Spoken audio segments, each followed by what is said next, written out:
though I be free from all men, yet have I made myself servant unto all, that I might gain them all. And unto the Jews I became as a Jew, that I might gain the Jews. To them that are under the law, as under the law, that I might gain them that are under the law. To them that are without the law, as without the law, being not without law to God, but under the law to Christ, that I might gain them that are without law. To the weak became I as weak, that I might gain the weak.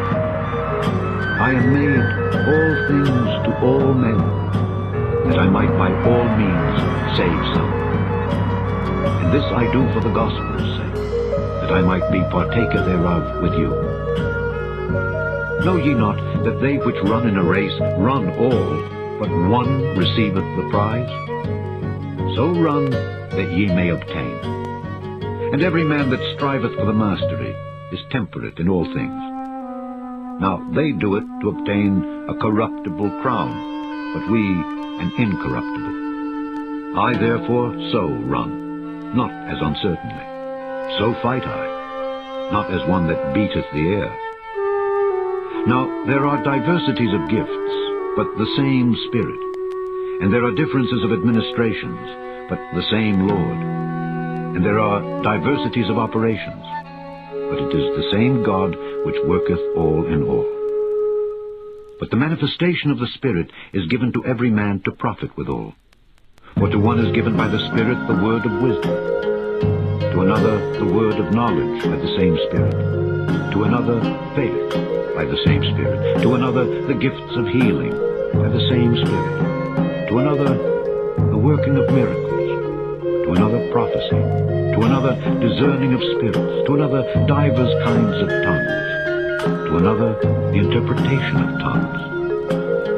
But all these worketh that one and the selfsame Spirit, dividing to every man severally as he will. For as the body is one, and hath many members, and all the members of that one body, being many, are one body, so also is Christ. For by one Spirit are we all baptized into one body, whether we be Jews or Gentiles, whether we be bond or free, and have been all made to drink into one Spirit.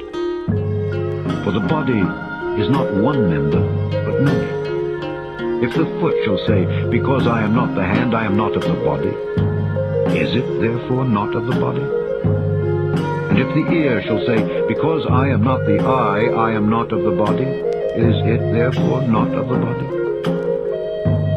If the whole body were an eye, where were the hearing?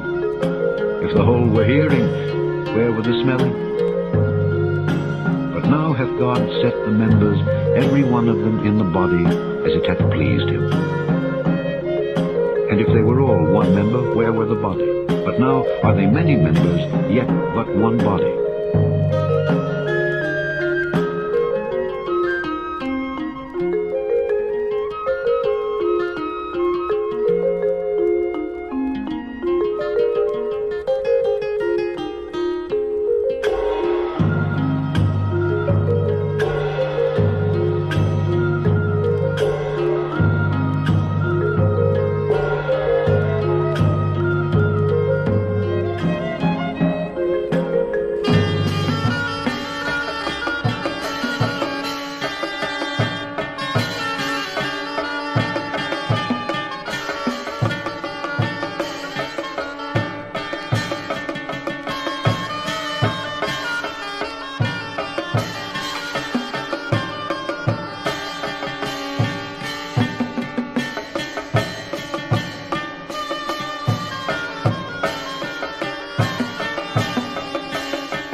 Though I speak with the tongues of men and of angels, and have not charity,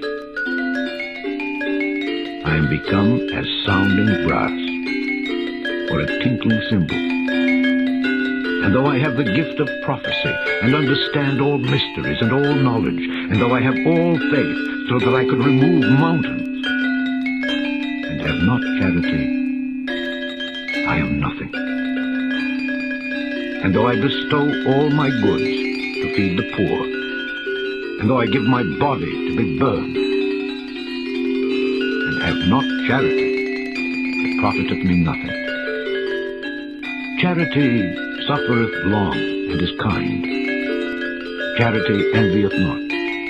Charity vaunteth not itself, is not puffed up, doth not behave itself unseemly, seeketh not her own, is not easily provoked, thinketh no evil, rejoiceth not in iniquity, but rejoiceth in the truth, beareth all things, believeth all things, hopeth all things, endureth all things. Charity never faileth, but whether there be prophecies, they shall fail. Whether there be tongues, they shall cease. Whether there be knowledge, it shall vanish away. For we know in part, and we prophesy in part. But when that which is perfect is come, then that which is in part shall be done away. When I was a child, I spake as a child, I understood as a child, I thought as a child. But when I became a man, I put away childish things. For now we see through a glass, darkly, but then face to face. Now I know in part, but then shall I know even as also I am known. And now abideth faith, hope, charity, these three. But the greatest of these